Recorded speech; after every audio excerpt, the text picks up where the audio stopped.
ختمہ مہر لگا دی. ختم اردو میں استعمال ہوتا ہے ختم کا لفظ، ختم قرآن بھی کہتے ہیں، لیکن ختم کا یہاں معنی جو ہے وہ کسی چیز کو بند کرنا، سیل لگانا، کہ وہ بس ختم کر دینا.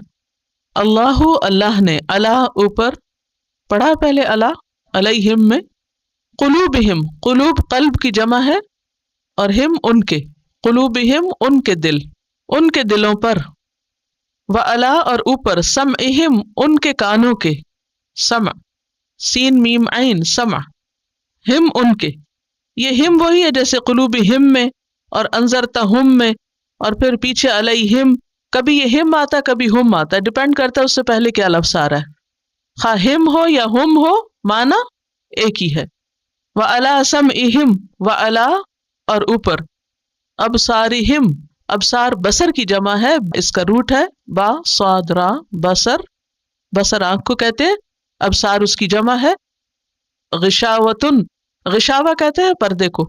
غشی کا لفظ سنا ہے کبھی آپ نے؟ غشی کیا ہوتی ہے؟ غشی بے ہوشی. تو غشاوہ پردہ، یعنی بے ہوشی میں بھی دراصل کیا ہوتا ہے؟ عقل پر پردہ آ جاتا ہے. وَلَهُمْ اور ان کے لیے، عذابٌ عذاب ہے، عظیم بڑا. عظیم کا لفظ کس سے ہے؟ عین ضا میم سے، عظمت اسی سے لفظ نکلا ہے. ختم اللہ علی قلوبہم وعلی سمعہم وعلی ابصارہم غشاوہ وَلَهُمْ عَذَابٌ عَظِيمٌ.